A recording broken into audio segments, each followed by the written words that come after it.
ကိုရီးယားသွားပြီးတော့ဂျင်းစင်းတွေဝဲလာတာနော်ဒီတော့ပဲရေဆေးရသေးတယ်အလုံးမအားသေးလို့ဒီမှာဒီတော့ဒါလေးလက်ဂျင်းစင်းပဲဒီကကျတော့လေအထဲထဲမှာဟိုတဲလို့ဖုံမုတ်တို့ပါတယ်အဲ့ဒါလေးကိုသွားတဲ့တပုတ်တန်အစ်လေးနဲ့ပေါ့နော်တေးသေးချာချာဒီလိုအညောင်းနေပါလေဟိုဟာတွေတဲတွေပါတယ်အဲ့ဒါလေးတွေကိုသွားတဲ့တပုတ်တန်လေးနဲ့တေးသေးချာချာတစ်ချောင်းစီတန်ရှင်းလို့ရမှာဒီနေ့ကအလုံးမလို့မလို့ရသေးဘူးတစ်ထုပ်နှစ်ထုပ်သုံးထုပ်လေးထုပ်လေးတွေပဲအုံလုံးဂျင်းစင်းတွေကြီးပဲကိုရီးယားဝယ်လာဒီမှာဒီတော့ပဲရေးစီရသေးတယ်ဟိုဒီထုပ်ကိုဖွင့်လိုက်ပြီဆိုရင်လေဒီလို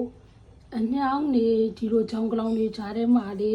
ဟိုမြေကြီးတွေပေါ့ကွာမြေကြီးတွေကိုတဲတွေကိုပါချလာတာဒီလားအဲ့ဒါလေးတွေကိုဟိုတေးချာဒီအမြင်လေးတွေလည်းမကြိုးသွားအောင်ဒါလေးကစတန်ဖို့ကြည့်တော့လေဒီအမြင်လေးကမကြိုးသွားအောင်စစ်ရှိနဲ့တပင်းဆေးပြီးတန်ရှင်းလုပ်ပြရပါတယ်ဒါလေးကတော့ရေပြောင်းဆေးပြီးတော့နေပြထားတာပါပြီးလို့ရှိရင်အေးခန်းလေးကိုဟိုဇီးဘလောက်လေးနဲ့ပေါ့နော်3-4ခုတွဲ3-4ခုတွဲအတွဲလေးတွေနဲ့ထည့်ပြီးတော့ရေကသစ်သားအေးခန်းလေးမှာထည့်ပြီးသိမ်းထားမှာပါရှင်ကိုရီးယားဂျင်းစင်းမှာအခုလဲဂျင်းစင်းချစ်ကင်ချက်နေတယ်ကိုရီးယားဝယ်လာတဲ့ဂျင်းစင်းချစ်ကင်ဂျင်းစင်းလေးတွေပါပန်းဈေးရလဲတေးမှာမဟုတ်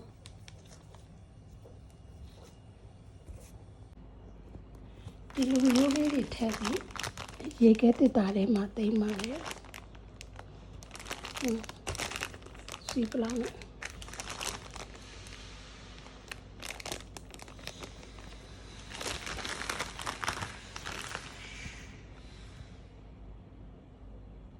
အေးခန်းထဲမှာထည့်သေးတယ်